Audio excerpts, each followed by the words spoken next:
This episode of the Grappler Union podcast is brought to you by Diamond MMA. Start protecting your boys with the best groin protection on the planet. Black belts such as Gary Tonin, Eddie Cummings, and Joe Rogan all trust their family jewels with Diamond MMA. Enter the code Grappler Union at checkout and save 15% off all your Diamond products. Go to diamondmma.com today. Hey everybody, welcome to another episode of Grappler Union Podcast. Paul Maloney alongside Anthony Zito. On this episode, we have Evan Mannweiler in studio. Evan's a black belt under Andre Galvao. Also in studio, Nikki Sullivan. Nikki's a brown belt under Joe Baize and Shawn Hammond. Enjoy. I hate the 6 minutes. That's what happens in that 6 minutes. You told me, using any technique that works, never to limit myself to one style. Keep an open mind. We're not here to take part, we're here to take over. In order to become more peaceful, in order for you to become better and strategize your life. All right, welcome. All right. We just got off open mat over at Vienna Brothers. That's a tough room over there. It was a tough room. It was my first time back in 2 weeks from a nasty armbar at the Grappling Industries. Fucking sucked. Yeah, Really Zito's got crunchy elbow. Crunchy calls it. Yeah. It was enough. But like coming back today and being able to roll and not injure it again. And I was telling people that my arm was messed up, so they weren't going for arm bars. But I felt good, felt great, and it was fun. That'll lift your spirits. Yeah. So I'll be definitely back at Maneko's on Monday night. That's good. Yeah. Were you telling people like, "Hey, let's flow roll," or were you going at it? I just said, "Don't arm bar me. Don't do anything to this arm." Right. No Kimuras, no arm bars. Just pretend it doesn't exist. It's a nice tactic. It is. My arm hurts. Don't arm bar me. My neck hurts. Don't choke me. And my knee hurts. Don't leg lock me. That's it. Yeah. No, let's roll. And Evan, you're banged up from a bike accident? I screwed the pooch on that one pretty bad. In front of a bunch of I was just right in front of an elementary school that had just let out, and I just nailed a pothole and went over the handlebars. Oh no. And but there are a lot of positives in it. I wasn't hurt that bad. Banged up, nothing broken, very little like road rash or anything. Bike's fine. The kids learned some new words from me, so I think like overall, kind of win-win. Yeah. Were you wearing a helmet? I was wearing a helmet. It never touched. Oh, really? Wow. Never touched. Yeah, I tucked my chin. I got that part of the break. Right. Someone asked, like, did you break fall? I was like, man, I was so tangled up in that bike. I was like, that's a great theory. Right. And that's something that the people who have learned break falls academically will believe that you can do a break fall, like when you like just got thrown off your fucking bike. Right. Yeah, exactly. You can't, like you're wrecked. So it's fine. So coming back, but probably a part of your training made you land in a better way than your average. I mean, you tuck your chin. I think more than probably, if nothing else, the fact that we play a contact sport means that you're used to taking heavy contact. Like you're used to falling, you're used to hitting, even if it doesn't necessarily take it doesn't change how you fell. It doesn't allow you to catch yourself or just stand up and walk out of it or anything. Your body's just kind of more acclimated to that. And, I mean, you kind of know that you can just walk it off. You know, if you train long enough and you play a contact sport long enough, you get a good sense of what is an injury and what hurts. Right. And this was something that hurt. But I wasn't injured. So. Yeah. What I've noticed is that since training, my body, like, I feel like I have a lot more armor. Like, everything feels like tougher on me. Like, even when, like, if I haven't seen someone in a while, they give me a hug or whatever, like, wow, you feel like stronger. Like, really inflamed. Yeah, right, exactly. But no, I think that, like when I rolled with Chai from 10 Planet HQ, like, he's like, I feel like he's made of wood. Like, I just noticed, like, jiu-jitsu players, like, they're just, like, a tougher, like, skin. I don't know what it is. It's because we use our body completely and everything just seems to get tougher. Maybe it's like a calcification of every joint in your body. It's advanced like arthritis there. Right, so exactly. It's not good, actually. Yeah. But, when I snowboard, and if I was to, like, I snowboarded, we went to Utah, and I took a pretty decent fall, but I think I fell better and I recovered quicker just because of my training. So I feel good about it. Yeah, that's yeah. good. You should. You should. It's like I usually tell people like the chance of jiu-jitsu saving your life in like any kind of like a conflict is like really small, right? Like you shouldn't count on that. If that's your goal for doing it, it's like a big waste of time. Right. But like it'll probably help with other things, right? Right. Like you slip on the ice, like Exactly. that's what a break fall is actually kind of good for, Right. Because at the same time, right? Like you get thrown in a tournament. Have you ever seen anybody do a break fall?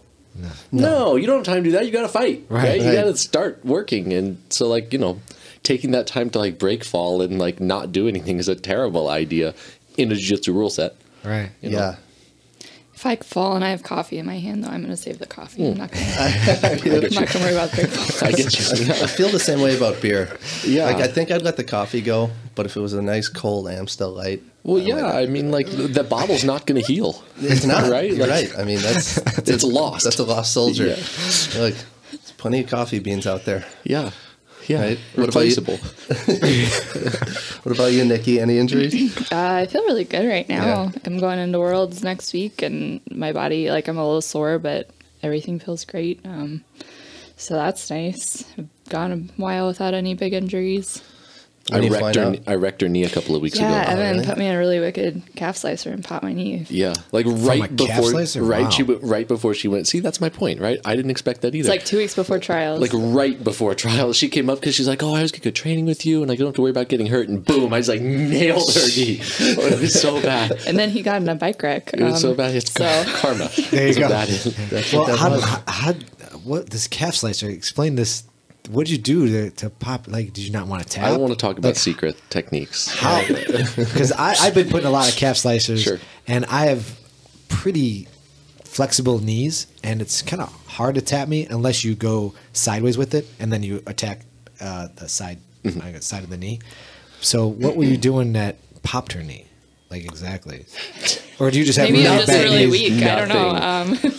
Yeah, I've been in a lot of calf slicers, and I've never had that happen. I mean, I think I'd been training really hard. It was a like spring break for me, so I had the week off, and I'd been training a bunch of Iowa to training 2-3 a days, and I'm not used to that. So my calves were already really like cramping up. So I think that was part of it. I think my body was just mad at me. But Evan also just like put submission on with vindictive fury when he was with me. Yeah, so that's Nice. true. Yeah. he's like, "Yeah, you think you're flexible? Well, Yeah. feel this." To show you. It was definitely a weird one. It was definitely a weird one. I don't think either one of us expected that to be the outcome of a calf slicer like that. I wasn't trying to not tap for sure. No, but, I mean, you tapped really fast actually. Yeah, Yeah, that's crazy. yeah, it was a weird one, but since then she's been doing great. But I'm great, yeah. Okay. So And she's been who on a knows? tournament tear. She's been killing everybody, no injuries. So you guys want to line up for some everybody leg over locks. the age of 18, anyways. Yeah, you know. she was- Sure. Well, okay. You did get your ass kicked by a 16-year-old. But Wait, what? what? You didn't hear that? The whole internet saw that. Did I miss that one? She took second at ADCC Oh, that's right. trials. ADCC, that's right. To that girl who came out of nowhere and Right. slaughtered from everyone. Alaska. She was like a 16-year-old blue belt, right? Yeah. Holy shit. Yeah, she's competing at Worlds as a blue belt, and she's beat a bunch of brown belts at ADCC. Yeah, Crazy. that girl's a nightmare, Yeah. So what's her story? Alaska? right? What Well, who is she hell's training going with? up there? Do I you mean, know? look, where I can't where remember else the name would of you her do in team. Alaska? Yeah. Well, that's true. Right? Yeah, that's true. But I mean, Yeah, like, I don't know if they have any other champions or like who her coach is. Would Yeah, she? she's Did you? just really tough. Would she get you with, or did she not submit you? She beat me by points in overtime. I think a takedown or Okay. now did you maybe a take, pass or something. did that come as a surprise to you, or were you watching your bracket the whole time? And Yeah, you so knew? on the other side of the bracket was an Atos brown belt, my friend Heather. And she's really good. And so I was like, great, she's on the other end of the bracket. Like, we'll meet in the finals. And I was looking at her the whole time, like, expecting to have her in the finals. And then in the semis, this 16-year-old beats her. And I was like, crap. And for the record, what's her name? The 16-year-old. Elizabeth Clay. There you go. We should Thank go you. ahead and give her a shout Give her out props. while we can. Yeah, Oh, yeah. she's a beast. No, it's like super awesome for her. Like, great story. Better story than if I'd won, for sure. Sure. Yeah. But yes, then I'm asking Heather, I'm like, what happened? What do I do? Like, I was not prepared for this scenario, but I'm afraid of this girl. yeah. So yeah, she was really strong, really tough, really hard to like establish anything on. Yeah, what's her story? Like, how long has she been training for? Or is she just one of those? Like 4 months. I made that up. That's not. Totally made up. Good thing we have the internet. Yeah, I don't know. Yeah, look it up. And she's got, and look at, like, she's like, you can do like, this her? Yeah. That's her. She's got her own GoFundMe. There you go. So send Elizabeth the tournaments. Go to her GoFundMe, and you can help her smash everybody in the world. Yeah. Look at that. My name is Elizabeth Clay, and I've been in Alaska, resident, training mixed martial arts since 2012. Wait, 2012. That's not that long ago. But she's a blue belt. I mean, but she could have. She's 16, it's 16 though. She could have been going through that's the kids' true. belt. That's So right. she's been training 5 years. She Yeah. just got her It's blue one of belt. those. So Yeah. one of those. Yeah.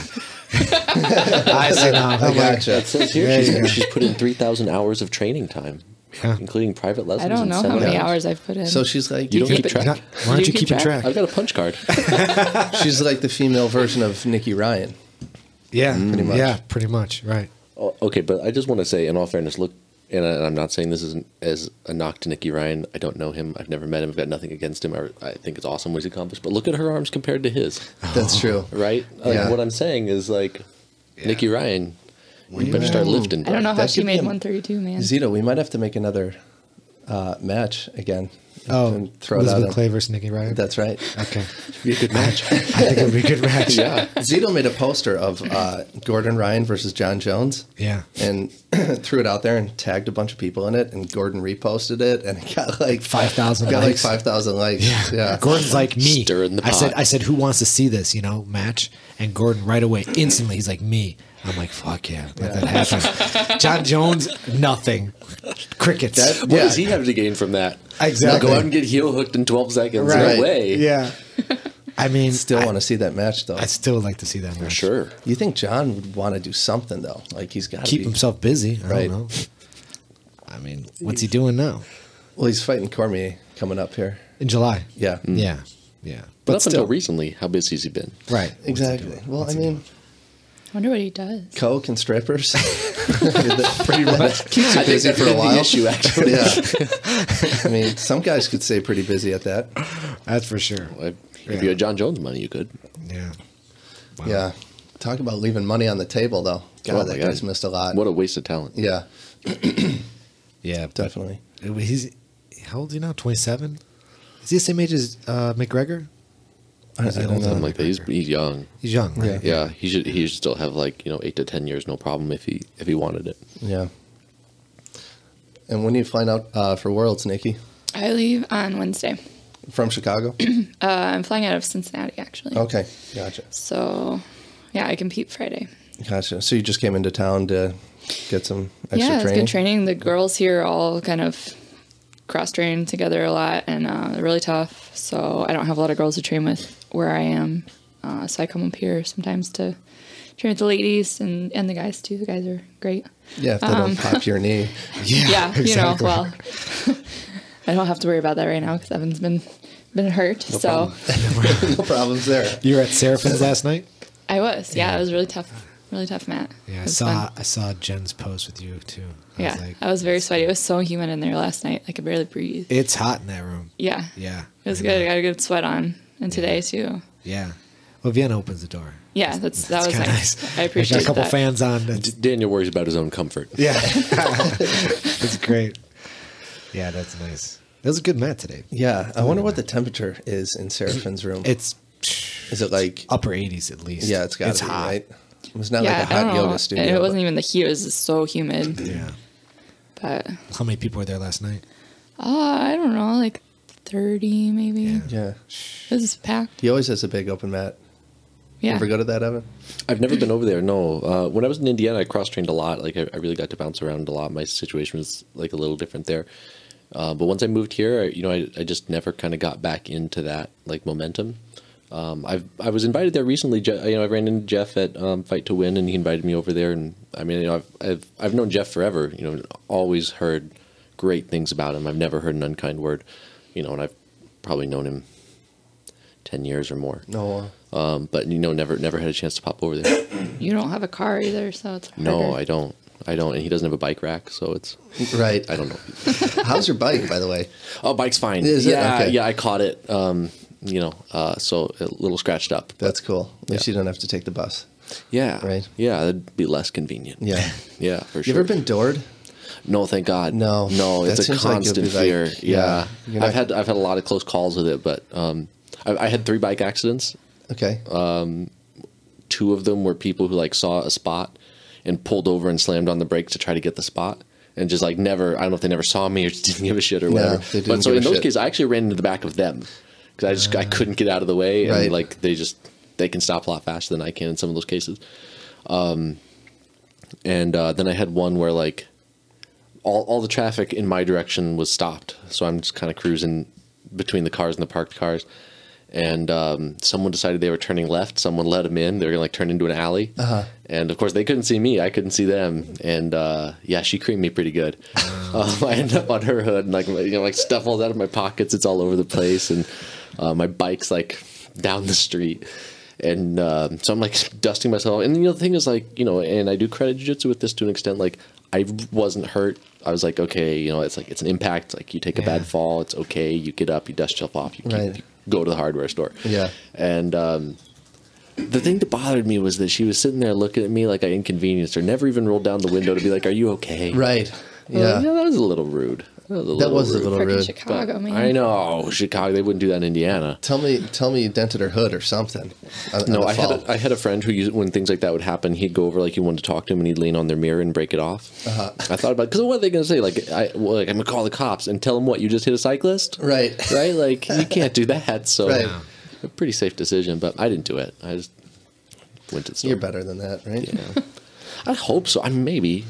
It's kind of clever though. Like It is. It takes I a like it. situational awareness. Is it always bicycles have the right of way? That's always the case. No, not true at all. That's the de facto. That's true. Like most people are like they're going to see a cyclist and they're just going to let them go because they don't Right. want to be near a cyclist. Right. But in a technical sense, cyclists follow every rule that a car follows. So we have to stop at every stop sign, every Right, stoplight, right. things like that. Interestingly enough, I think it was Loyola University recently published a public safety study saying that that's not the safest thing for cyclists to do in any way. That actually, like, cyclists should roll through stop signs. That they should, like, if they should treat stoplights as a two-way stop sign. So if I get there and I can safely cross the street, I should, cross. so that I get away from the flow of traffic. Right. Because there's nothing worse than a cyclist riding next to a car. Right. Well, I've seen cyclists in the left-hand turning lane, like just sitting there. I'm like, are you don't- serious? yeah. You're just gonna get creamed, dude. 'cause And that's what the city says you're supposed to do. That's crazy. You know. Well, I was driving home or driving back here today, and so I'm going down Milwaukee, and a cyclist is riding next to me. Now I have to make a right-hand turn, and he's right next to me. So I'm like, do I speed up and cut him off? Do I don't stop? do that. Yeah. Stop at the green light, and the car behind me start honking me like, "What are you doing?" Because he doesn't see this. So I just stopped at the green light and waited for the cyclist to go through, and then I made a right. Yeah. But I just was like, yeah. what do I do in this situation? Yeah, it's awkward. Because back in the day when I got my license, it wasn't a thing where you would think No. about cyclists like you do today. Yeah. Not at all. And I wonder if that's something they bring up in like driver's ed now. Oh, that's a good question. Yeah, I don't know. because I'm not sure. it's just like it's weird to me, like to see cyclists so much prevalent on the streets now. Yeah. I just don't really notice. Right. But now I know. mean, I've never stopped at a stop sign on my bike. On your bike? No. Yeah, I I can't roll imagine. through them all the time. Yeah. Right? Even in front of cops. Keep that momentum going. Yeah. Gonna Yeah, stop absolutely. and restart. Yeah. Well, so What the actually, fuck? in Idaho, they actually changed the law so that cyclists are supposed to treat stop Idaho? signs as in Idaho. It's called the Idaho Stop. Idaho Stop. Yeah, right. That actually so you treat a stop sign as a yield sign. You treat a stoplight as a two-way stop sign because the truth is, if you have cyclists using the road the same way that cars do, it would shut the city down. Imagine if every time you went to a stop sign, every cyclist there also got a turn to stop at the stop sign. If they rode in the middle of the street the same way a car does. People say they want cyclists, like drivers will often say, I want cyclists got to obey every traffic law. You don't want that. Right. You don't want that the way you think you do. Actually, some demonstrators in San Francisco decided to do exactly that, and they shut the city down. This is a few years ago, Right. because they were just like, they took one afternoon and they organized 1,000 cyclists to go and just behave just like a car. Right. So we're going to stop at every light, every stop sign.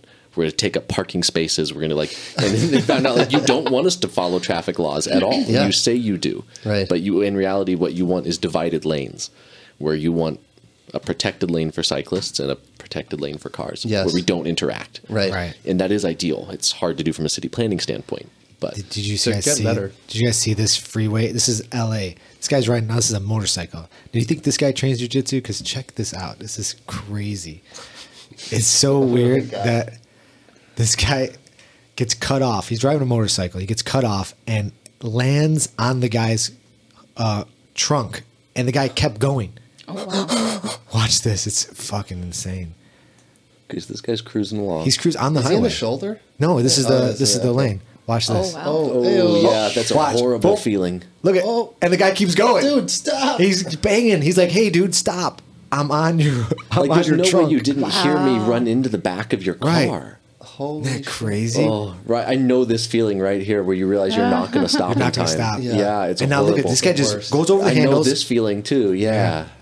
This is the part where he loses me, where you land on another car and they keep driving and they away. kept going. That's insane. Isn't that crazy? Good for him. I know. I mean, he appears to be largely unhurt. I Right. bet his bike's a mess. Oh yeah, but look at he's like got a bang on What the guys. I want to know, what's the conversation after? So now the car's pulling to stop. Now what do you say to the He's guy? like, "Dude, what are you doing?" And look at they're just like, He's like, "What are you doing?" Not even making eye contact. Look at. It's like, that dude looks high as fuck. oh, that's a so awkward basic. conversation. Like, bro. Do you ask him to drive you back to your bike? He just calls the cops. We're a Does half he? mile away. Yeah. It's crazy. Look at he's just like, I don't know. See, that's what I think happened. Is obviously they felt the bike hit him. Right, And they're like, for we're sure. stoned as fuck. We got to keep going. Right. Right. And then they're like, shit, he's on a car. he's on a stop. He's actually He's got on us. the fucking. He's on the trunk. Yeah, that's crazy. Flashbacks. Yeah, no. Flashbacks, Evan. Yeah, my heart goes out to motorcyclists, man, because it's just like they have a lot of the same problems Lot. that bikes do, but they just have so much more weight and momentum to deal with. do, yeah. That's like, man, that's like. I have not ridden my motorcycle in a while. I'm selling that them. fucking thing. I'm selling them God, because thank you. I just can't. Because I besides this little car I drive, but I have a big Jeep, and I look down at people, and no one's paying attention. Nobody. Everybody's Yeah. texting. Everybody's Everybody's texting. on their phone constantly. If they're not texting, they're just like looking on Facebook or Instagram Right. or whatever they're doing. Pandora, going through channels. Nobody's paying. I'm like, forget this. Yeah. I'm not getting rear-ended or cut off. It's just not worth it. Yeah. So sell the bikes. Good. Yeah, Good I for get you. that. I get that. So when did you start training, Evan? I started November 6th, 2003. Wow. The actual day. Yeah. Well, later, my my first So instructor gave me specific. back the waiver. What time was it? So it was. I think it was a 7:00 class, Was but we it? showed up late. Oh. We couldn't find the place. It was in a basement of an insurance building, and it was just like it was. I say an insurance, but it was like a little house. And a buddy of mine, I'd played rugby for a couple of years in high school, and but I was like 135 pounds, which isn't big enough to play rugby. Right. It turns out. That's And, that's my size, right? yeah, there. yeah. You just like it's just, and they shouldn't have let me sign up. No. they did. And then so I had a couple of shoulder separations, and then basically needed to find something safer. And so my older brother had just gone to school at the Naval Academy. And for whatever reason, I was going through his room like finding shit that I wanted to steal. And for whatever reason, he had Henzo and Hoyler's Jiu-Jitsu Basics and Fundamentals book in his bookshelf. No clue why he had this. But I was like looking through the pictures, and I'm like, watching like these guys like watching Hoyler like, at ADCC and stuff. And it's like, that looks cool. And Google was like, I didn't really think Google was much of a thing at the time, but like I got on it. Type in like jiu-jitsu Indianapolis, and there's like a guy in like 30 minutes away teaching jiu-jitsu. It's like, Mom, Can I get a ride? jiu-jitsu lessons? And she was like, yeah, as long as like you have to sign up with somebody else, because I don't want him to like kill you and anything like that. So my buddy quit like 6 months later and gave me his gi. So then I had 2, and the rest was history after that. So So what school was that? it was with it was a Team Kaiki school. At the time, Kaiki had a lot of academies through Central Indiana. So the instructor there was Greg Eldred. I got my blue belt with Greg. Actually, the day before classes started my freshman year at Indiana University. I knew a couple of guys there. One guy in particular, Tim Sled. was a guy that I'd stayed in pretty regular contact with. He and I met like just kind of on a weird, it's a weird story, but we like met at a Kaiki seminar, and then had stayed in contact. And so when I went to IU, he was there when I got my blue belt, and he said, you know, hey, like, you know, what are you doing tomorrow? Like, do you know where your classes are? Do you know, like, you know, do you need, are you all good? And you know, which is super, like, I really appreciate it, right? And he's like, well, you know, you should come by my class. Like, we're gonna meet at like 1 o'clock in this room. He's like, right by my dorm. So I'm like, okay, cool. I show up, and I get there, and there's no students. There's Tim Sled, like, standing there, like, at the time in his like gnarly purple belt. He's like bouncing up and down on the mat, looking at me. And I was like, well, when's the class start? He's like, they don't get here for an hour. Hurry up and change. And that was like, it was good. So IU was a cool situation because they had a club sport program. And they had jiu-jitsu that you could take as a gym class. So they had 3 different levels of jiu-jitsu. I think they taught 5 or 6 sections during the week. You know, it's like you meet for an hour twice a week or something, you know. But it was a way that you could be on the mat a lot. There were a couple of different like little academies right around this town, which is like, it was oversaturated really for the number of students that were there. So, I mean, you know, at the time you could be on the mat like 25 to 30 hours a week, no problem. And really without paying anything. I mean, you know, I think we charge $40 a semester. Okay. You know, for the club sport program. So yeah, it's pretty great. It's pretty great. So. I actually had my jiu-jitsu start at Indiana University, and I took my senior year. I had like an extra credit to fill, and I was like, oh, you know, this looks cool. I'll try jiu-jitsu. And Evan was my teacher for my beginning jiu-jitsu class, and. That's true. Did you get a credit? He doesn't remember that. You got a credit for that class? Yeah, That's awesome. I got credit for taking jiu-jitsu. I got an A.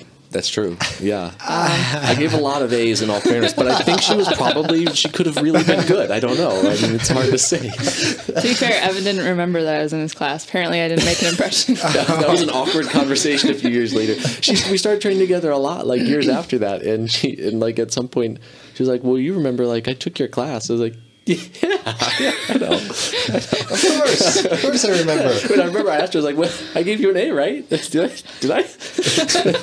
And I did, thank God. You imagine how awkward it'd been if she'd be like, A-. You brought my whole GPA down. So did you have a lot of students that stuck with it then? Like after? Some, yeah. So like a lot of people, the classes were more of a feeder program for the club. Mm-hmm.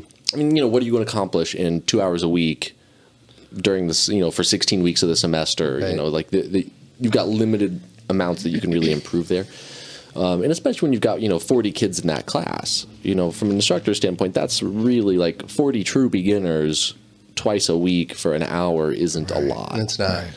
And do you let them spar then? I mean, because that's when you really get bit by the bug, right? Yeah. So usually what I would try to do, like, we didn't have a textbook. You had to buy a gi.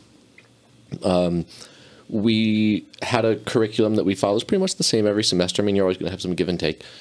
Usually by like halfway through the semester, I was starting at least positional sparring, you know, so they didn't have a lot of depth. They had 1 or 2 options in every position. But we also ran the class telling them, like, you know, this is, if you want to get good at this, if this is something you want to dedicate yourself towards, it's like anything else. You can't just do the classwork. Right. You're going to have to come and train outside. And I don't care if you want to go to one of the other academies in town or if you want to come to the club sports program, which, I mean, essentially free. Most people chose that, and it's already right on campus. So we had a lot of guys who then like they'd kind of get that taste for it. They'd move into the club sports program. We were training there like another like 3 nights a week, or 2 nights and Saturdays usually. But then we had a pretty much an open invite for a lot of the area academies. Some of whom, like Tim Sled at that time, was then running his own academy about 30 minutes away. One of the other guys who taught some of the classes was a guy named Greg Lucas. He taught 30 minutes away in the other direction. There was a local place that Nikki trained for a little while too, that also like had some guys. So I think guys got more and more involved there. Some of those guys are still really active. Some of them are running their own schools. Some of them are like, you know, just training all over the place. Some people found that like after they go through that college environment, it's a very particular vibe. It's you've got everybody's between 18 and 26 for the most part. It's very casual, very low key. There is no tradition, no bowing, no anything. So I mean, it's very it's a club, not an academy. Yeah. And a lot of guys then I think had a hard time transitioning from that environment into the rigors of a more formal academy. Right. So some guys like just found that and so I mean, the other thing is like, then other guys would get into their real life and now they have a job and they get married and stuff and they're like, oh, it's not this. You've got a lot more time when you're in college to mess around and do jiu-jitsu and whatever. Yeah. But yeah, like, I'd say a good number of them. A lot of the people that I'm honestly thinking about it, I think the only people I'm still in contact with from college are people I trained with. Okay. We used to tell people we were the best frat on campus. Because all we did was haze, and the hazing never stopped. Exactly. But we were honest about it. We never lied about it one bit. You showed up to get hazed. Yeah, we put it on Facebook. Right. Yeah. So yeah, it was a really good environment. It's also an interesting environment because every 4 years or so you have almost complete turnover. So you're rarely going to have guys who have a lot of depth, and they were stuck with me. It's like they had like some great coach who in 4 years is going to make you awesome. Like. I was a purple belt. Like, what was I going to teach you? So like, I think in that sense, it creates a different sense of priorities. And some of those are social and some of them are also that like, we tended to focus on a lot more basics, on a lot of conditioning, things like that. Drilling wasn't like, it hadn't, like drill to win had not been written and published at that time, so like that wasn't really in vogue the way that that it is now, and that would probably have changed how I would run a program like that. Yeah. But it was also great because, like we, at one point we had, when I first got there, Tim Sled was running the class and he was an upper purple belt at the time. We got an email. This is like right after I started. We got an email from guys like, hey, I've trained jiu-jitsu before. Is it okay if I come in and train with you guys? I've got my gi and stuff. And of course, come on in. Class open to everyone. He walks in and straps on a brown belt. And we're like, oh, we've never seen this before. And this guy's like, he's like 5'10", probably like 210, like ripped. Yeah. I'm like, who is this guy? Shit. And he just destroys Tim Sled, like just back to back to back 10-second taps. And of course, Tim was like, he just mopped the ground with all of us. Like we couldn't touch Tim. So now we're like, none of us know what's going on, including Tim, right? It turns out it was this guy who I maintain is one of the best kept secrets in jiu-jitsu. His name was Adam Ben-Shia. He was one of Franginia's first black belts. He was like an early coach to Jeff Glover and Bill Cooper and guys like that. He was just a nightmare. And he had wrestled into college, I think was supposed to have gotten his judo black belt, but he wouldn't do the kata part of it. So like he didn't, and never has black belt. He might have since then, I don't know.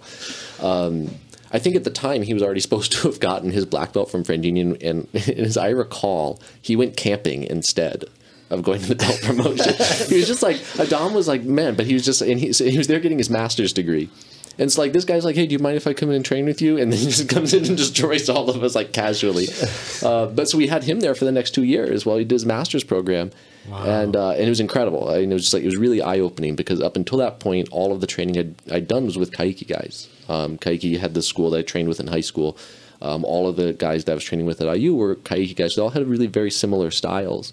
And this is also at a time you have to remember that there was like nobody cross-trained then. It was still sort of those dark ages, and as a result, like their styles were very, very similar, right? Academy to academy, within the same team. So, for Adam to come in and like kind of take some of those blinders off was huge for us, and he had a different kind of style, and he was very pragmatic about a lot of the things, even just philosophically, a lot of the ways we thought about things, we had a lot of our lessons had been,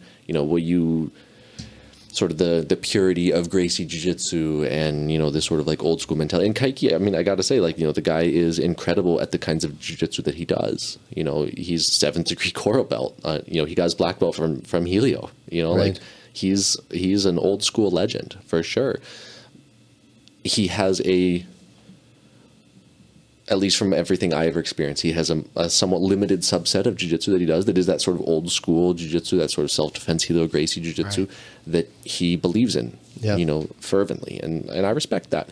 But it was weird then, for us to come in and have Adam kind of expose some different things, because like Adam was the first guy who was like, Evan, how do you beat a guy who's better than you?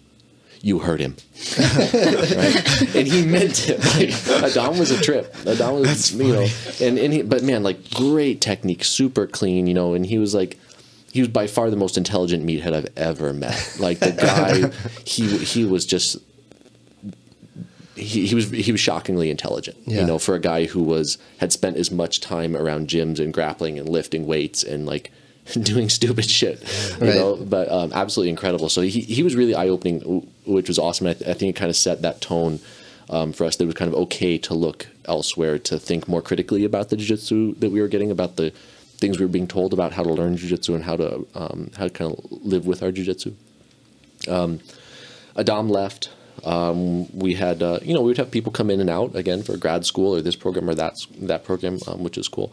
So we had some good guys, but for a couple years there, I had to kind of be self-coached, which is good and bad. You learn a lot about your jiu-jitsu that way. You learn a lot about how you want to structure your own learning, about, sort of what's important to you or how you're going to push through that lack of resources. And I don't recommend that anyone become self-coached if they can avoid it. Even if I was going to open my own school, I would make sure that there were some nights during the week that I could go train someplace else. Sure. Right. Because anyone who says that they don't need someone else to help them like that is either lying or is mistaken. Yeah. So I think, those years were good and bad in a lot of ways. I had to step up and become kind of a leader at that point, and kind of figure out what was the most important thing for me at that time. And it was kind of like running that program. And it's super rewarding, and any instructor who cares will be able to tell you that, that there's getting to watch someone who you've helped get better and realize they could do something that they didn't think they could, improve, and it doesn't matter whether that's a tournament or winning a title or getting better in an armbar or just like showing up to class 10 times in a row. It doesn't just pushing someone past the point that they thought they could. It's super rewarding. So, I don't regret it at all. Once I graduated, I went back to Indianapolis and was training at the same place that I trained with in high school. I had a falling out there right after I got my brown belt. Right before I got my brown belt, though, one of the guys I trained with, so like, oh yeah, we got this new guy he just showed up for like his grad program, and he's just like killing all of us with this guillotine series. It's like, oh, cool. That's like, I really want to train with him, right? It's like, yeah, he's a brown belt. Like, he's about your size, which is pretty generous, actually. He was not about my size. He was about my height, it turned out. So I go down one Saturday to train with these guys, and sure enough, he comes in, and I start to roll with him, and he murdered me. He murdered me. I remember like after 15, 20 minutes, he's like, okay, yeah, like I'm going to take a rest. And I looked and was like, you're not tired. You're bored. Right. Like, that's not, don't lie to me. That was Josh Hinger. Right. So Hinger showed up, and yeah, it turns out he's got a pretty good guillotine. So for the next couple of years, I had Josh around, and he and I ended up hitting it off pretty well. And we became like really close. We trained a lot together over the next 3 years. And he and Tim Sled and I were all kind of like together training. I left Kaiki right after I got my brown belt. Well, I got kicked out. I didn't leave. Tim Sled left a few years earlier. In that time, he had joined. He was kind of like, he wandered around. He didn't really have a team for a little while. Yeah. Mm-hmm. And ended up joining Team Atos. He had met Andre a few years previous. Largely the reason he ended up leaving Team Kaiki anyway. Is there going to beef there between the two gyms? Is that what was going on? No. Get into it or what? No, yeah, I don't mind getting it. Yeah, I don't mind getting it. So, Kaiki is very old school. Okay. And at one point, Tim was running an academy. He and Tim had like some drama. It was really just miscommunication. And I'll say that with confidence, because like I saw every email, I saw every text message. I knew both of them well enough that I can tell you like it was a very simple miscommunication, and I think it was entirely on Kaiki's part. Tim is like a very type A guy. He is one of the most incredible people that I've met in jiu-jitsu, very few people have anything bad to say about Tim Sled. And most of the things they have to say are pretty petty. That's fine, you know. Right. But Tim had, right after Andre had moved to America, he's kind of getting the Atos headquarters established and things like that. I don't think he'd won Abu Dhabi at that point and stuff. Tim had a chance to bring him in for a seminar. Okay. Somehow got hooked up with him. And he mentioned that to Kaiki. And Kaiki said, like, no, I'm going to be the only one who's coming in for these seminars. And which at the time was, like, fairly common. Again, people weren't really cross-training much at all at this time. So that, like, sparked, I think, a lot of soul-searching with Tim about sort of, like, you know, especially in light of the fact that he and Kaiki, I think, had been through a long, rough patch leading up to this. He kind of said, like, you know, I don't... He reached that point when he had to have the realization, like, he is a consumer, and that he, as a student, brings value to the academy. Right. All students do, sure. You know? And so he basically said, like, you know, I can't continue to be in a situation where someone is trying to run my jiu-jitsu top down, you know? And I think that's where a lot of instructors fail, is they try to run top down on their students. Yeah. You know, and people don't need that. People don't want that. Like, very few people respond well to that. So ultimately, he decided to have Andre in, and Kaiki told him, you know, like, that's fine, but that's the end of our affiliation. Right. Tim didn't join Atos for like another year or two, but stayed in contact, and he'd go out to San Diego and stuff like that. I think after that, Andre won Abu Dhabi, his first time, and then, like, it was a while after, like, Andre had already really blown up before Tim joined Atos. So he became the first American affiliate for Atos, and he was Andre's second American black belt. So at that time, I don't think Tim had his black belt yet when I got kicked out of Team Kaiki. So then, like, you know, I told Tim, like, right off the bat, I was like, hey, I think I just got kicked out. I forwarded in the email. I was like, yeah, you definitely, I think you just, I remember he was driving home from New York at the time he pulled over at a rest stop so he could read this email. And yeah, it was funny. He called me back. He's like, yeah, I think you got kicked out. So what was the reason for you to get kicked out? I'm just a dick. Yeah, I was picking up on that. Yeah, most people get that vibe from me. So I had moved back and was training with this guy, Greg Eldred, and you know, he is, again, like, kind of an old school guy, but he does, like, a lot of control in his academy. You know, he's a very top down guy. He's an engineer, you know, and he really likes structures. Sure. So he had initially, when I moved back, he told me he was excited. He's like, you know, you've been teaching at IU, which at the time was still, like, sort of a de facto Kaiki affiliate and stuff. He was excited they'd been doing that, you know, and at that point I'd been teaching for 4 or 5 years, you know, and I'd been teaching a lot. You know, I was teaching 15, 20 classes a week. So, you know, he had initially said, like, oh, well, you know, I want you to be, you know, it'll be good to have you around, and you can teach things and stuff like that. And that never really materialized, you know, and it got to the point where, like, there were nights I was showing up and having a white belt teaching self-defense to me.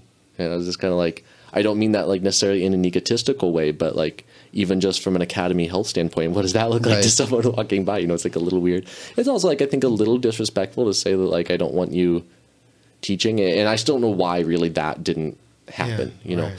Right. I do know that he had, like, an instructor program where he had sort of scripts written out for every class, and the expectation was that you were going to memorize it and perform it exactly like that.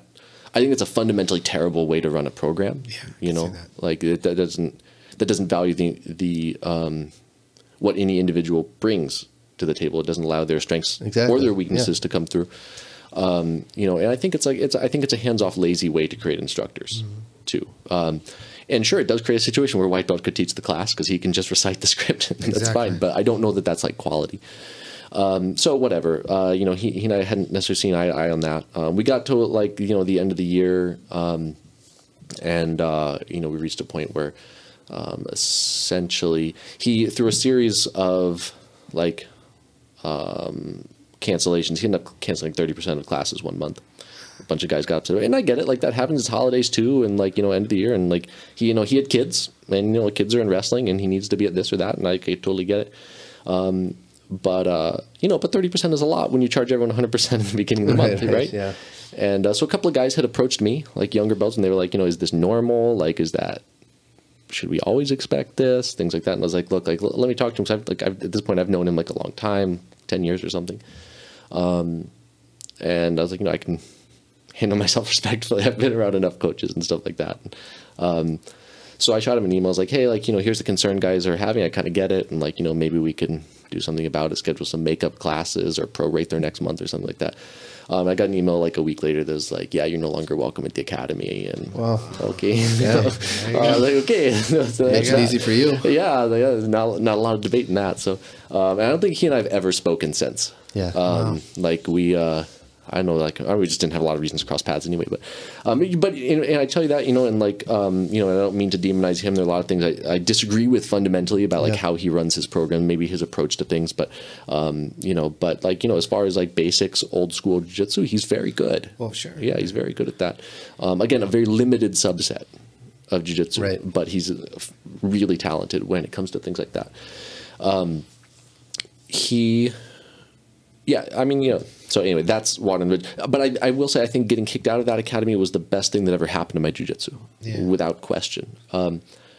Because he, it came at a time where I just gotten my brown belt, but in rolling with Josh, I also kind of found out that like I wasn't the kind of brown belt that I wanted to be. Right. I had that very limited background, and I didn't want that at all. So, I had Josh at that time who, you know, like Adam before him, really opened my eyes to some of the different ways you could look at it and approach it. Josh has a weird style. I mean, I think everyone's finding that out now as we're watching like sort of his meteoric rise in jiu-jitsu. He just smokes, I mean, just and seconds. He's got taking people weird out. styles, weird combinations of things that are like, you know, a little unconventional. It's hard to be prepared for. Yeah. You know, he's got like really pragmatic approaches to the ways he sort of thinks about dealing with common situations in jiu-jitsu. And so I think it was super helpful to have him there. Tim at the time had left Kaiki, so he was now he had been exposed now for the last year to a much more modern jiu-jitsu approach in Atos. And he'd been able to start to introduce a lot of that. So I was still training with him a lot. Through pure chance, I ended up, I was sitting at my desk one day and my twin brother comes up and he says, hey, there's a guy in the warehouse who says that he coaches UFC fighters and he's a jiu-jitsu black belt. And I was like, oh, that's cool. He's a liar. And just like went about my day. And he's like, he comes back later and he's like, he says he teaches at American Top Team. And I was like, well, unless his name's Carlos Diaz, he's a liar. Yeah. And he comes back like an hour later. He's like, his name's Carlos Diaz. He's like, I'm going to go introduce myself. so it just happens like coincidental time. Like he had just moved to Indianapolis and just like needed to make a few bucks on the side when he wasn't like running classes at night. So he was just like, oh, I'll just go like do this warehouse job. Right. And so he and I also started training with him. A good friend of mine, Alan Stockman, had just opened his academy, Carlson Gracie, Indianapolis. So he's like, dude, just come in anytime. Like, that's great. Like, you're always welcome. So I had a situation where I could bounce around to 2 or 3 different schools in the area, which ended up growing like to the point where like, you know, as more and more of my friends like kind of reached that like upper brown belt, black belt level and were opening their own schools, there were 5-6 places I could train in any given night. So I was able to kind of bounce around a lot. So I had a lot of different coaches and a lot of different styles. And, you know, it was the kind of thing that, like, I could cover classes for them if they were sick or if they were going to go on vacation or something like that. They had someone to kind of fall back on, and and I always had an open door to train. You know, so some of those guys were super great. You know, it was really, really valuable at that time to get a lot of those different styles. You know, it's important. It's super. It's important. incredibly important. Yeah. I mean, these open mats that we go to is like, it's incredible. Yeah. Like you kind of see how your game works. And you know what you need to improve on, and all these different looks. I mean, the people at your gym know your Sitting game. from us from doing the podcast. I mean, we're absolutely we're invited to every gym pretty much, and we always have guys hitting us up. Come roll through. It's like I can't make it. You know, like there's only 7 days in a week. Sure, you know? Right. And you know, I totally understand having like a home academy. There's a lot of benefit, and Nick, you'll be able to speak to that, to like, you know, to being able to have a place that does set you some basis and some consistency. Yep. But any instructor who says that, you know, we talked about this earlier at Open Mat. There's a handful of instructors in the world who would be capable of making you good enough where you don't need any other instructor your entire career. Right. I mean, 5, if that. Like, right. Very, very few. These are the truly elite guys. And I don't think any one of them would tell you it was a good idea. I think they all see the value in the fact that they have other really ridiculously good guys around them to help you. Right. You know, because like you take a guy like Andre. Andre's incredible, right? Like he's a legend in the sport. Right. But he knows that he has a ton of shortcomings. And he acknowledges that, and so he surrounds himself with guys who are good at different things, right? Yeah. And you know, it's very common for even guys like Andre to say like, "Oh, this is this awesome thing that Michael Liera Jr. showed me, or Keenan showed me, or Lucas Barboza showed me, and like, look at this," right? You know, and any instructor who doesn't think that, who doesn't think you should be cross training, is probably speaking out of like their own fear of inadequacy. You know, that they don't run a good business, or they don't run a pleasant club, or that they don't run good classes. They don't think they're putting out a good product. They're afraid you're going to go someplace else and then realize. I mean, do you think it's that, or do you think it is that? Do you think ego has to come in? Well, I think that's an essential element of it, right? Like, you know, it's one thing to say that like, oh, like, but someone who's afraid of egos is not. They're not afraid of anything besides finding out that their own sense of self-importance isn't accurate, right? So if all of a sudden like they're not validated because you find that there's value someplace else, you go someplace else, then all of a sudden their ego gets hurt. Sure. You know, like here's the thing: like any instructor worth their salt should be like, yeah, you should absolutely go train with that guy, because if they have any doubt that they're not running the best program, they don't want you to go. Right. If you think you're running the best program, yeah, I want you to go. I want you to find out exactly the truth about that other place. I want you to find out that I'm running a better product. I want you to come back here. And I want you to off the list. I want you to beat up their guys a little bit. Sure. So they come over here. Right. Yeah. Like, you know, but you know, and the thing is like, you know, everybody knows, like every good instructor, every self-aware instructor knows that they have a lot of shortcomings, and that a cooperative approach with their other coaches, with their students, with other academies in the area is a good thing, right? Like, you know, and there's a lot of benefit to that for the student and the instructor alike. You know, when you hear like a lot of instructors who are trying to create those closed systems, you know, where they don't want people coming in or going out, right? That's a red flag. Yeah. It won't really stand anymore either. I mean, like, good luck. Thank God. Good luck being successful. I mean, well, doing that. We've heard stories about certain academies that do that. You know, in here, that's their model, and that's their model. Yeah. I mean, that's just what they do. As a lower belt, you don't know any better, right? Exactly. Like you've come in as a white belt, and you don't have experience to tell you that like these are like cult signs, or like that these are just like not effective learning tools. Right. You know, so it's very hard for lower belts to not buy into and support a system like that. You know, and look, like, you know, that was for years. I was someone who did that. I repeated a lot of the things that my instructors told me. And they weren't all wrong, but some of them were misguided, or some of them were things that we just think about differently now. Yeah. You know, and so I think when you approach it from that perspective, it's easy to.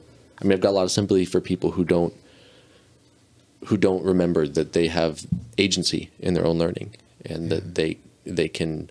That a lot of times the things that make them unhappy about their academy are things that can be changed. By changing academy, or usually just by helping your own academy grow and change, right? Like instructors are business owners, right? They want to run a successful business. If there's something you don't like about your academy, tell your instructor. There's respectful ways to do that, but like if you don't like it, like either change, right? Like or tell them like, hey, this is what I'd like. They have a strong incentive to do that for you, right? Or to at least tell you like, no, I don't want to do that. That's which is fine, you know. But you have every right then to walk away too. You know. Yeah, and I think having Evan as an instructor, and then like Tim too, I feel like they were really setting the scene and creating an environment in Indiana where cross training was rapidly becoming very acceptable. Like Tim was hosting a ton of open mats where anybody from any gym could come and train, and that was like pretty new, really. So you're getting to train with people from like all over, and even from other states who are coming in. And so that was kind of when I was a blue belt, I think, and really formative years of jiu-jitsu. And I was just training with everybody all the time, like different styles. And it really, I think, opened up my game like crazy. And I was learning so many different things. And I think that really helped me a lot and like made my jiu-jitsu very broad, very early. Yeah, absolutely. Which is cool. And then also like later on ending up in a situation with my gym where they were kind of unhappy about the amount of cross training I was doing, and then Evan was immediately able to be like, no, like that's not okay, and ended up like splitting from them, but and you had plenty of options at that point. Yeah, then too. Oh for sure. Like I was friends with everybody. Doors were already open. Right, exactly. Yeah.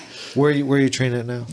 Currently, I train actually in Owensboro, Kentucky, a little gym called Nice Guy Submission Fighting. Okay. They're awesome. They're very no-gi based. I like that gym. name. Yeah, no, it's great. Their like catchphrase is punishment with a smile. Yeah. But yeah, they have this little just like garage gym in Kentucky. We actually live in Evansville, Indiana, which is very southern Indiana, and then we drive 45 minutes to Kentucky to train every day. Sure. My cousins are from Evansville. Yeah, so Bobby Emmons and David Overfield own the gym, and then Joe Baize is actually Bobby just got his black belt, and David's a black belt, but Joe Baize is there, like, he's a black belt, and he trains there, and he's very good. He's been on several EBIs, and he won the ADCC trials one time, and he's phenomenal at leg locks. They're very leg lock based. That's their kind of thing. They're good at a lot of things besides leg locks, but they're known for going to tournaments and kind of wrecking people with straight ankles and heel hooks and all that. How's your leg lock game? I mean, I'm good. I rolled with her. Oh, did you? I'm very good at tapping to leg locks. So I don't by any means think that my leg locks are great. I do think that compared to a year ago, they're much better because I've only been at this gym for about a year. And when I went, I was kind of, everybody talks about heel hooks and like they're really scary and like you don't feel it until it's already damaged and all this stuff. And I was just kind of scared of heel hooks. I would tap really, really fast. And then I put myself in an environment where like it's mostly no-gi. I'm getting leg locked every round, and you get really comfortable with it really fast. And I think that was super valuable for me just for a year to like get kind of immersed in that kind of a culture where I'm getting leg locked over and over and over again. And then you don't really realize you're getting better at defending until you go somewhere else and somebody tries to leg lock you and you're like, oh. Exactly. Yeah. Just like push you away. But yeah, so I mean, I could definitely still get leg locked. Getting heel hooked for a year and no injury, and then Evan pops her knee with a calf slicer. Yeah. You know what I mean? You don't need Nice Guy submission. And I do want to say, because I think Nikki's kind of downplaying one element that I think is remarkable about Nice Guy submission fighting. And I say this, I have never met any of I met like one of those guys who trains there outside of Nikki. They're a very small gym, like 25, 30 people or something. They had 2 people in the finals at ADCC trials. Wow. Yeah. Like they are disproportionately putting out really, really high level competitors. And granted, some of that is that they're specialists in a game that is like underutilized. Yeah. Throughout jiu-jitsu, but like that is a testament to their instructors. All right. Right. Absolutely. Like, and it's a phenomenal program that like I think Nikki is so immersed in it now that she's like maybe taking for granted the fact that like it's easy to forget what they're accomplishing with the resources they've got in the middle of nowhere. Like it's incredible. Yeah, that's really cool. That's cool. No, they're great. They're a great group of guys. They're like super laid back. It's like the most the least formal gym I've ever been at. There's like no formality, no like, belts everywhere. When they do train in the gi, they have like 1 gi class a night, maybe 2. But yeah, they're just very, I mean, they like to talk a lot of shit, and they, but they can take it too. They're just great. They're very, they start a lot of stuff on the internet, but then when they do lose, they're very gracious about it. Right, and yeah, I just appreciate them. They've really been there for me when I needed it, and it's an environment where everyone wants to help each other, and there's really nobody's putting themselves above anybody else. Like Joe is definitely the best there, but he's coming in, he's like, I'm here to learn, I'm here to like help you guys get better. Like he had an EBI coming up and I had a gi match coming up, and he would come in an hour before class with his gi to train with me in the gi, even though he has like, and like who does that? You didn't have to do that. So there's very humble, and they're, everybody's like asking each other questions all the time and learning from each other, and it's a really neat environment that you don't necessarily find anywhere. You don't have like a guy who's at the head who's like, you listen to me and I'm going to tell you what to do, and it's more of a club feel for sure. Nikki, you were training like in and around central Indiana before that, and you and Mo both moved to Evansville at the same time. What was it that made you guys want to go towards Nice Guy submission fighting? Bobby Emmons is very persuasive, I guess. What's He that mean? somehow convinced. I don't know. I don't really know how I ended up there. He convinced us to move there. He's really good at recruiting. He doesn't want to train anymore. He wants to like bring everybody else there. I don't know. Yeah, he wanted Mo to move there. He kept trying to convince us to move, and then we were at a point where the place we were living kind of fell through, and we were like, well, let's go live with Bobby for a little while and see what happens. And Mo was supposed to go back into the military at any point in time, and then a year later we're still there. So that was like the first move you really made centered on jiu-jitsu. Yeah. Was there any hesitance to do that? Would that seem like a crazy step at the time? Like, because it is, right? I mean, like, you had a life someplace, and then all of a sudden you pick up and like follow. I didn't want to hobby. move to Evansville, Indiana. Yeah, right? What the fuck? You gave your whole life away. I didn't want to be in Kentucky. God, what's in Kentucky? Nothing. I mean, regardless of where you were moving, right? To up and move your Sure. life for jiu-jitsu is like. I was at a point where I was very uprooted anyways. Like I had left my previous gym. I was kind of floating around. Weren't you teaching preschool too? Yeah. And Well, you but quit that? then I stopped that. Like I wasn't, yeah. She quits a lot of things. Yeah, I like it. That's inspiring to me. I want. Yeah, exactly. The guy who just quit his job. Right? Yeah, but if I ever land in Kentucky, fucking pull me back and be like, start working again. I mean, hey, they, like Evan said, they sent 2 people to the finals of trials. That's True, true. Paul. Maybe you need to be there. Yeah, Yeah. I'm gonna go to What are you Kentucky. afraid of? Yeah, don't be afraid, man. You don't guys be are scared. welcome anytime. Like I'm they gonna have to love phone having in to do the visitors. podcast So with you. go visit them. They'll love it. They'll like beat you up and then go buy you a bunch of beer and it'll be fun. Yeah, That's their their that's thing. Paul's dream. That's my hospitality, place right? They'll like hand Oh, you yeah. a bush light as you walk out of the gym. I like that. And you recently got your brown belt. Yeah, I did. Congratulations. Thank you. Yeah. That's awesome. How Now, far away is Klingerman from you, or where you originally started? He's in Greenwood, Indiana, close to Indianapolis. Yeah, and I train with him all the time whenever I can. Like I'm not around Indy as much. When I was living in Indy, I would train with him a ton. He's a great guy, great gym. Yeah. Yeah, they have a really good team, very successful competitors.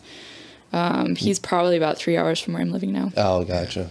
You were just Anthony made a trip up there. Yeah, I did. Like spur of the moment, just To like Klingerman's. yeah. Yeah. We had him on the podcast, and I'm like, I gotta go train with this guy. It's cool, right? Yeah, it's his fun. gym's nice. Great. It's great. His guys are super cool. Like they're, Super chill, they're really nice. but they're killers. They're tough, right? Room. Yeah, they're tough. I did Aaron's like wrestling one night, and I'm like, what is going on here? Aaron Like, Johnson is one of my favorite people in the world. He's so awesome. I mean, So that for was your a listeners, tough. Aaron Johnson is this guy who's like maybe 3'6",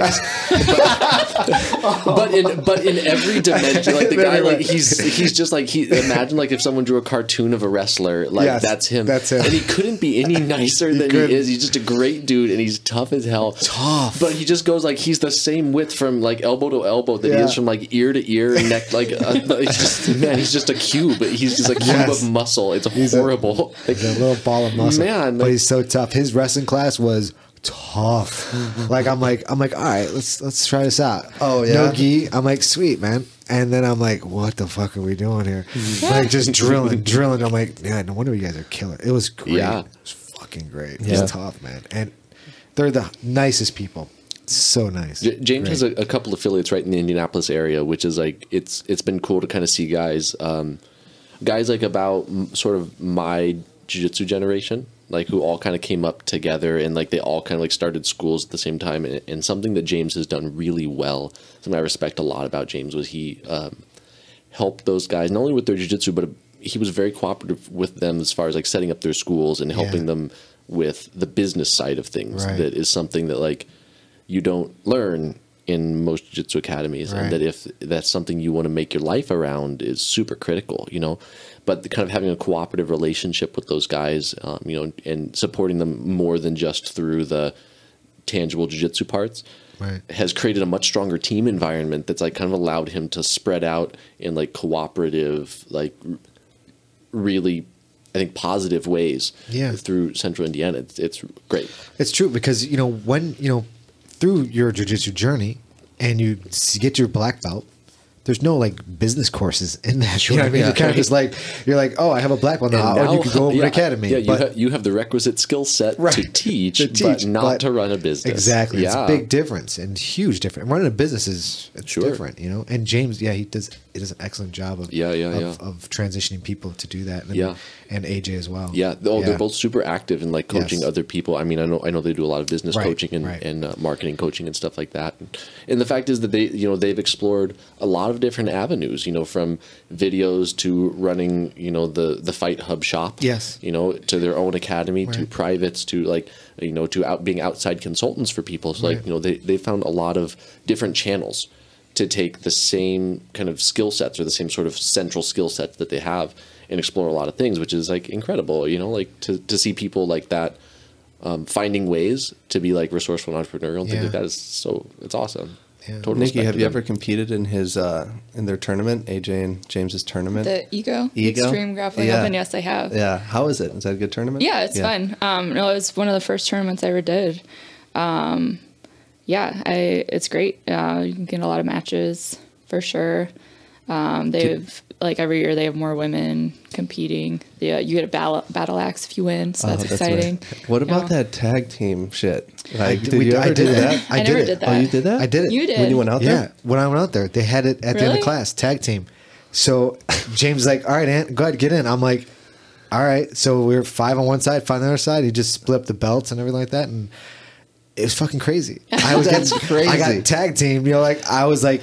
The guy, like, because I'm light, so one of the guys dragged me over to his side, tagged this guy in, and I got 2 guys. I'm trying to defend. And how long is it? 5 seconds. 5 seconds. It was fun. I'm not gonna lie. It was fucking fun. It was scary initially. I'm like, I don't know what the fuck I'm doing here. Yeah. Like, I don't want to tag in anyone because I didn't. But I can totally see how that is just super fun. Right. Like, I wish we would do it more often. Yeah, for sure.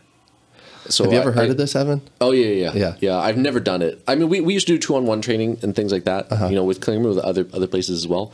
I mean, we didn't let the 2-on-1 thing only happen for 5 seconds. Oh no! No, we used to do 2-on-1 training where you would have 2 guys attacking one person in the middle. And sometimes we would do things like, okay, like we would limit what you were allowed to do. You couldn't do a wrist lock, or you couldn't do, you know, a leg lock or whatever. Sometimes we didn't. But the rule was if you tap one of them, now it's 1-on-1. Okay. Right. So like it just like, and you know, that wasn't common, but at least, you know, you got a lot of, your defense got really good. If you can avoid 2 guys submitting, you can probably avoid 1. Yeah.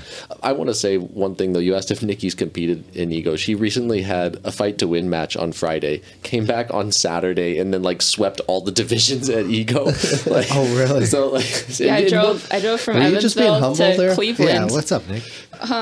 Remember we talked about this earlier. You gotta promote yourself. We got brand. I drove. Okay. So Come on now. Okay.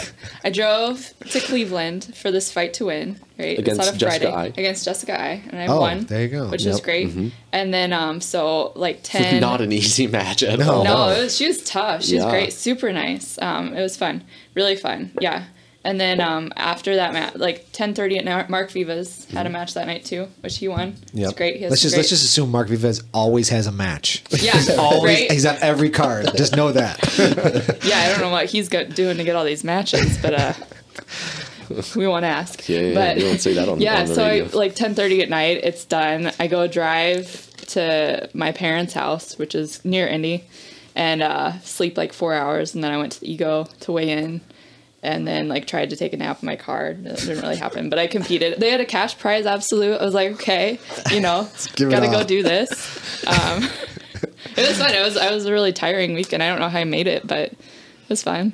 You did it. A lot of driving. Awesome. I do too much driving. You do a lot of driving. Yeah. Anyway, I just want to put that out there. Like, because she's going to do things like this where she's going to sit there and say, like, oh, yeah, no, like, I've done an Ego before. Yeah, right. Exactly. There's a better story I mean, in there. let's clarify, like, there were I had just gotten my brown belt. There were no other brown belts at the Ego. Like, there were a couple of purple belts. Sure. So I'm in an absolute with, you know, different ranks. So it's not like Sure. Yeah. So all the cash money. Yeah, I was cheating, exactly. But yeah, when there's money on the table, like it changes things for sure. Now, you've come up with a lot of girls in the community. Now you just getting your brown belt. Now you looking for like the higher end match? Is there a lot of people in those matches for you, or like competition wise? So, like for these local smaller tournaments, is something that you're going to have trouble like finding fights now?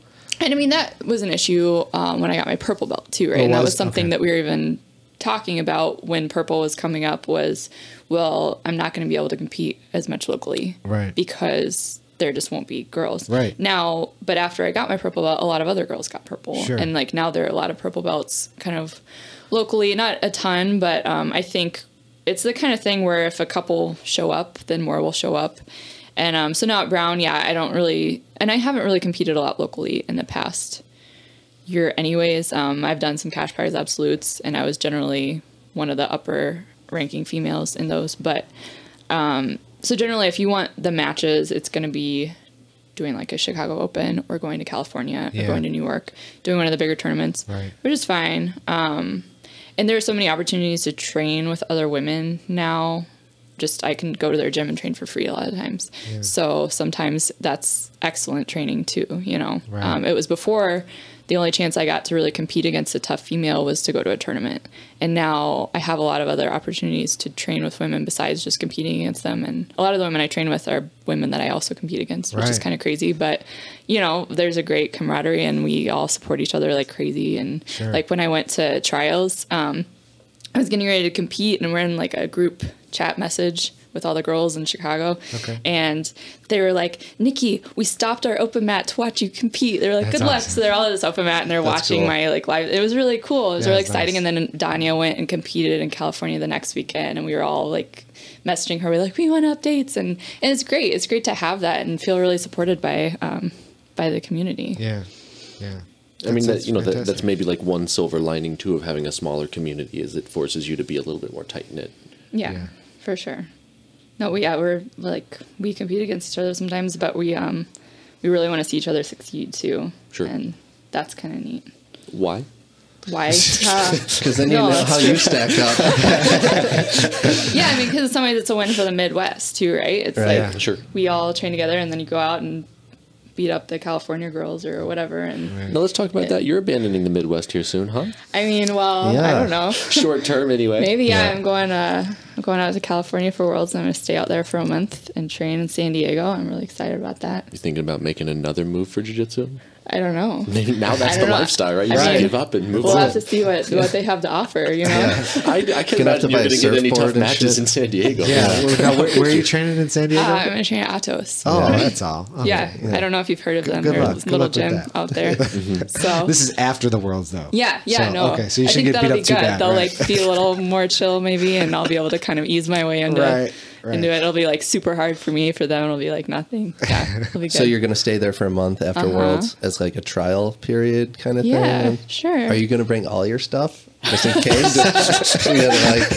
like, what if you really like it? Then you're going to have to come back and get your shit. Yeah, I was told that. I was talking to my friend Heather Rafferty. She trains out there, and she was like, yeah, a lot of people come out to visit, and then they just end up having their stuff shipped over because they don't want to leave. And I mean, it'll be hard for sure. After a month in California, I probably won't want to leave. We'll see. San Diego's beautiful too. Yeah, it's nice. It rains every time I come to Chicago. Every time, like really? That's true. Friday I was driving into Chicago. It was perfect, and then I start driving into Chicago, and it starts pouring. Damn it. Bring it with you, huh? Yes. I guess. Bring the rain out there. They need it. Yeah, it's always cold here too. Yeah, today is pretty nice. It's hard, man, isn't it? I don't know. It's not hard for me. When you have a tough training session and then you jump in the showers and you fucking run an ice cold shower and hop out and you're still sweating through your clothes and then you got to walk out and it's like 10 below. You're like, fuck this place, man. I really hate it. Why do humans live here? This doesn't make sense. It doesn't make any want sense. Us here. I mean, it's amazing in the summertime, but you got to eat shit for 8 months to get it, Just makes you appreciate it more, no? If it was beautiful all the time. I've been here for 31 years. I appreciate it. I just stay nice. That's it. Man. Yeah, you become grittier. Okay. I don't need to shovel snow to do that. Build character other ways. Right. by making it to class more. Yeah, there you go. You become Sure. grittier doing that. Sure. So I don't have to fucking sit in traffic because there's a foot of snow on the ground. If there wasn't the snow, you wouldn't need all that character to shovel it. Really. It's true. Yeah. Do you put chains on your bicycle tires? When you do that? No, this winter was nice. There's like very little snow. There was very so like little. I can ride in the cold, even if it's like 5 below. That like the cold isn't You're the that problem. guy? Oh, man. It's not. Man. And I didn't set out to be that guy. It was just like I kept thinking like, oh, I'll just wait until it gets to the point where it's just miserable. But it just never was. Like, because once you're pedaling, usually I'd still get there. I'm still sweating, even with just like like a sweater and a jacket on. Yeah. And because once you're like pedaling and stuff, it's okay. But man, it's just like a tiny amount of snow, and you're just gonna eat shit. And like, I ride like smooth, thin road tires, so it's just like I'm not. I don't do that. But there were like 2 days that I couldn't ride this winter. So we had one day that was literally like 60-mile-an-hour winds, and I got to ride that day too. I was sitting there. I actually went to like the corner store in the afternoon. I was thinking like, if I got stopped at a red light, I don't honestly know if I could generate enough force to get going again. So yeah, but no, for the most part, it's easy. Man. It's easy. So what's up with your next big match? Like besides the Worlds, like do you have anything in plans? I don't have any fight twins or anything lined up yet. We'll see. Holler back, Seth. Yeah, Seth Daniels, where you at? No, but yeah, I've been pretty focused on Worlds right now, and that's been good because I went from I ended up deciding not to do the pans because I am at a gym where it is mostly no-gi, and I would have to do a lot of traveling to train in the gi or like make sure somebody could come in with a gi. So I decided to just focus on the trials, and like I'm in a place where it's great to train for something like trials. Yeah. I'm getting no-gi every day, getting leg locked every day. So it was kind of cool to go to trials, and I felt really good. Some of the people attacked my legs, and I was never really worried about it, and that was kind of a neat feeling. Feel really prepared. But yeah, then after trials, then I had my Jessica I match, and that was no-gi. I did the Ego. The Ego Absolute was no-gi. And then after that, it was gi. I was like, okay, I'm going to focus on Worlds. I'm going to train the gi, work my grips, work all of that, do a lot of traveling. I went to Ohio and trained at Vitor Oliveira's gym a couple weeks ago with Laura Halleck, and they have really tough girls there. And then I was in Chicago last weekend. I'm in Chicago this weekend. And you also hit... you went to IBJJA for Angelica's camp. Yeah, they did a women's Rachel Casillas camp. was there. And Yeah, Angelica came in and taught. Rachel Casillas taught. Julie Kedzie taught.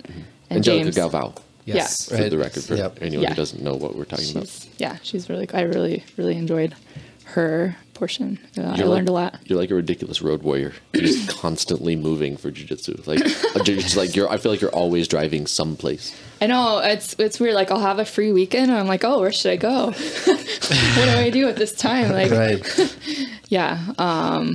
Like to be fair, the guys at Nice Guys are traveling a lot too. Sure. So like this weekend they're doing a seminar in South Bend, and there's really not a lot of people at the gym. Sure. So and they were doing a tournament the weekend before, so it's not like I'm abandoning them necessarily, but I am. But right, yeah, of course, no, yeah. I mean, I think they were texting me about it, wondering kind of like if they'd offended you or something. Well, they did. Yeah, they don't. Yeah, they don't. They won't break your legs, but they'll hurt your feelings for sure. So, Nikki, what got you even involved in jiu-jitsu? I mean, action college, movies. I guess. Yeah, sure. Was it really? Yeah, I wanted to be a badass. No, I was really interested in martial arts, I think, but it wasn't the kind of thing. It was a really expensive thing to do growing up. I played other sports. I played soccer and I ran and stuff like that, but I didn't really see it as a possible sport for me to do. Just I didn't want to ask my parents to pay for something like karate, and I knew a couple people who did stuff like that, but it wasn't very common. So, and jiu-jitsu was something I didn't really know about. And then when I went to college, actually my freshman year, I ended up taking a taekwondo class, and I took that for a little while, and it was cool. And then I was like, this isn't really, I don't want to invest more time into this. And so I didn't really go back to it. I always liked, female heroines in movies and stuff who were really tough, like Xena. And I watched, I don't know if you ever saw the show Dark Angel with Jessica Alba. I was like super into that show when it was out. But so I wanted to, I thought it was cool. My brother and I used to wrestle all the time. Like even before I got involved in any of this, I would like wrestle with boyfriends and stuff like that. And so it was something I was interested in. I wanted to learn how to at least defend myself. I think that was a partial motivator. But I knew a couple guys who did jiu-jitsu, and so I asked them about it when I was thinking about taking the class at IU. And then I ended up taking it and just fell in love with it. And it's like, this is what I want to do. Like, this is what I've been missing. And so I just started training as much as I could and did the club. And yeah, I loved it. Now, you also have a black belt in Hapkido? Yeah. Yeah, I started really? Hapkido around the same time. Hapkido is like Korean traditional martial art. It's funny because you were talking about how IU is like really casual, laid back, no formalities, but then Hapkido was super formal, like line up and bow and yes sir, yes ma'am. They were literally in the room right before jiu-jitsu yeah. was. So I Really? kind of Yeah, like would go from that then to jiu-jitsu, or it's okay to like throw your belts on the mat and whatever. It was kind of funny, but I really enjoyed both of them. I enjoyed the Hapkido. What's Hapkido? What is that? It it's similar to Taekwondo. Like a lot of the kicks and strikes are like Taekwondo. They don't have forms. It's very self-defense based. So we did a lot of situational self-defense. Like if somebody grabs you like this, here's what you do. Right. We did a lot of wrist locks. We did a little bit of sparring. Yeah, the Hapkido at IU. That's not Steven Seagal. What's Steven Seagal? Aikido. His is Yeah, Aikido. Aikido. Yeah. We had, So- IU actually has one of the biggest martial arts programs Yeah. in the country. Yeah, I want Which to say is they're a the little number known 2 fact, behind maybe. Oh, really? UCLA. Yeah. Oh, wow. Yeah, so they have, you can like take pretty much anything. They have judo, they have fencing, they have, Kali, Eskrima. yeah, Kali. Jeet Jeet Kune Kune Do. Do. Yeah, they, And a fencing, lot of archery. the people who do Sistema. one martial art, wish. they'll be like martial arts nerds and just train everything. Yeah. And They have certification programs. You can get like, it's not a minor, but you can get some acknowledgement that you have done like you've wasted an incredible amount of time. Right, doing right, exactly. yeah, And a lot of your parents' money. Yeah. yeah. So you would see a lot of people who like But they that's would kinda do Aikido, and then they would do Jeet Kune Do, they would do parkour, and they would go to Hapkido and That just do sounds everything. like a lot of fun. Like I can It just was go a to lot of school fun. Like it forever was a and do really stuff. cool environment Yeah, to be a it's gotta part of. be, You could just at any time, especially if you knew everybody, you could just hop into somebody's class Right. and like Yeah. participate. And Turn and into it- Van Wilder. Then you have I this. That's graduated like- in we 8 had, years. we had our own Yeah. ultimate You fighting had your all own the time. ultimate fighting, Yeah, right? absolutely. For sure. Let's go Hapkido versus Jiu-Jitsu, Fencing fencing versus, there's actually Kali. a ton of cross training, which is really cool. And some people were like, some people kind of had that like ultimate fighting, like they were shocked to find out that this didn't work. Right. And other people like were very pragmatic about it. Were like, of course this isn't going to work, but like there are these things like that. Maybe they're training one thing for a certain reason. Yeah. That they like the formality, they like the tradition, Sure. they like the like ritual of something. They also like the workout that they get from jiu-jitsu, Exercise, and yeah. they like the focus they get from archery, and so some people like kind of knew what they were there for Yeah, too, so it wasn't like necessarily a shock. But And not to say other martial arts don't work. I mean, a lot of that shit works Well, you against said that. someone in the street who Jiu-jitsu's the best. doesn't know how to fight. You Right. know what I mean? Sure. But Absolutely. Yeah. a lot of them sort of have like really esoteric elements that like like I remember having a discussion with a guy who was one of the instructors in the Hapkido program, and would come in for jiu-jitsu and stuff too, and he said like, look, like a lot of these things are things I would never do in a fight. in a cage. Right, Yeah. never, even in a street fight. I mean, he was a bouncer, so he's like, Right. I'd never attempt any of this. He's like, but it's on the test, so we're gonna do it in the class because, like, I don't know that's what they want to see. I didn't make the requirements for the test. I Right. have to teach to them. So like and I appreciated that. That there's something to be said for just like. I mean, look, like dance is valid. It's a valid way to spend time doing things, right? It's not good for self-defense, right? And so maybe like that's more of like a labeling issue. And same with like football is great for self-defense, but we wouldn't call it that. Right. I think there were a lot of aspects of like the traditional martial arts that I was able to put into my jiu-jitsu, even like Sure. things like Like hand what? fighting, Yeah. Okay. or like the like awareness of their body compared to your body, and like just movement. And there was a lot of that I think it was a different perspective maybe that I didn't just get from jiu-jitsu. So Yeah, I could totally see. I mean, Kali teaches a lot. I mean, I like Kali a lot. but Zudo's really good at Kali, actually. really, body mechanics is very important in all martial arts, Sure. jiu-jitsu especially as well. So, knowing your body and Yeah. doing those type of drills, and it's and I all had good. jiu-jitsu instructors like teach me a weird wrist lock or something. I was like, oh, we used to do that in Hapkido. Right. Like, Yeah. maybe You can not make that up. exactly the same, but And yeah. I will say that one of the things that I have to give IU a lot of credit for was that the guy who ran the IU martial arts program was a guy named Pat Kelly, still is. He still runs it, and his name is still Pat Kelly. Okay, just to clarify. But Pat was like one of those guys who got involved in martial arts ages and ages ago, and has a lot of really traditional martial arts training, but couldn't be more practical about his approach to things. I mean, he's like just really. I'm sure that there are a lot of people who'd be kind of upset about some of the things he says and does, and the ways he structures training and things like that, and that he is fundamental, I think, to the way that the environment of cross training and like cross fertility in the martial arts program there. So that, like, you know, while he was aware and creates an environment where you can do some of those like really sort of stylistically specific martial arts, he's also totally willing to say that, like, look, like this element from that is very useful for applying here. Right. You know, these other things are maybe more of a dance than they are a martial art, but that doesn't make them invalid. I mean, Right. there's still a study of movement. There's still benefit to that, and people are there for different reasons. So, I mean, I have to give him a lot of credit for kind of creating an environment where a lot of people could be training there for whatever reasons they wanted. You know, Yeah, it was always evolving. He was always changing things and be like, Sure. let's do it this way instead. This works better, which is really cool to Right. see, like, somebody being able to do that, say, like, this is how we did it last year, but I decided this is better. Like, and the way Hapkido was structured too, it was neat because there were some prescribed things you had to do a certain way, but then there are a bunch of, like on my black belt tuts, there are a bunch of things like punch defenses or like throws, or it's like I could do any 7 throws that I wanted, you know, like just random joint locks, any 10 random, like I did a flying armbar on my black belt test. It was really cool, and everybody was like, oh, but Nice. you know, so I could use my jiu-jitsu. Do you use then- wrist locks right now? Do you currently use them in jiu-jitsu? Sometimes. Yeah, right. No, never. I would never. This isn't going Giving to away my secret. This isn't going to air till after Worlds. Yeah, so don't worry about it. You'll be okay. Yeah, no, I think they're great. Yeah, I forget about them sometimes. Do but you? I think they're a nice little sneaky. They're attack, so sneaky. even for just making people move. I forget about them. Not that I do them, but I forget that it's on the table Right. until I start rolling with like a black belt, and then I keep getting wrists. I'm like, what the fuck? Yeah. Yeah, yeah, you go mess with Pete Letzos or somebody like Yeah, that, yeah, right? exactly. hey, that's Nightmare. mean. That's- I'm Prison like- rules. Yeah, Okay. Andre does it. Andre wrist lock. you. absolutely. Shit. Yeah, Yeah, you look like absolutely. Michael Perez out there. He's just like a monster with the wrist locks, you know, and you have to be really careful with them because if you're not used to playing them and you don't see it coming, you can't defend it. No. Yeah. You know, and I don't mean that in the way people are like, oh, like heel hooks are dangerous. You have to be careful with them. That's not true. Like, they're no more dangerous than any other rotational lock. That's true. Right? Right. It's just that, like, if you've been brought up in an environment where you never do it, of course it's dangerous, Right. right? Exactly. Like, Exactly. you know, mountain biking's really dangerous if you never mountain bike. Right. You know, like, like biking in Chicago. sure, yeah, right. Like hitting potholes is dangerous if you're not used to it.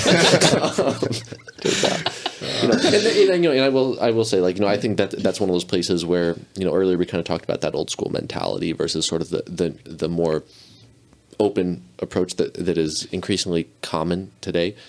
When you create an environment where you're saying, we're not going to do this, we're not going to expose you to that, you're not going to get any practice or training on this, and those things become like not only like forbidden, but they become dangerous, right? Like, if you're someone like at Nice Guys who, like, on your first day you're playing with leg locks are not inherently dangerous. You learn to defend them, you Exactly. learn to see them coming, Right. you learn where your limits are. You with learn to them. not hurt people. Sure, with them yeah, too. right. But if you're like me, you never learn that. Yeah, you you're just a devastating break leg locker all the 130 time. pound girls who come But in. when do we start learning wrist locks? 132 Where does that come into probably.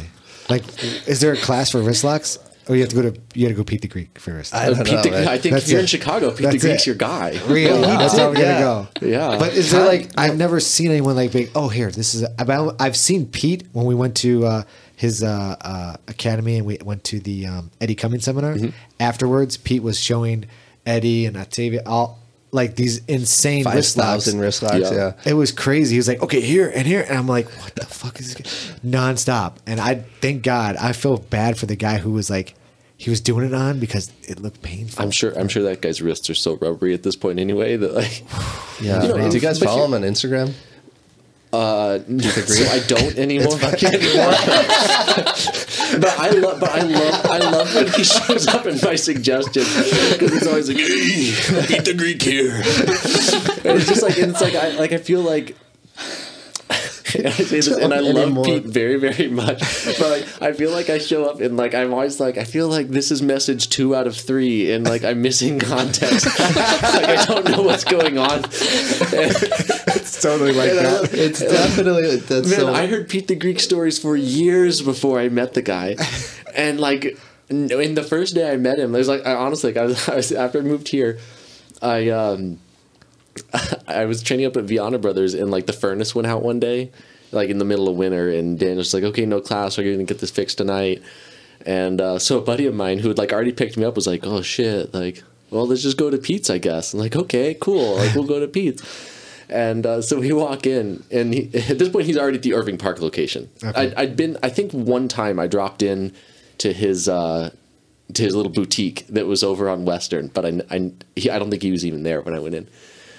So we went over to this place, and he's just like, and like as soon as he opened his mouth, it's like, I believe every story I've ever heard about Pete. I know they're all true. Like, he's just such a character, man. I really like the guy. Is, man. Now Pete the Greek, Mike Rose. No.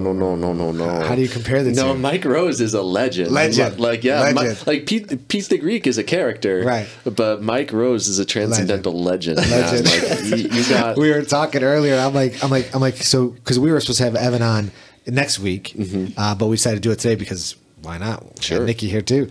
So, but he's like, maybe I could just do a whole podcast on Mike Rose.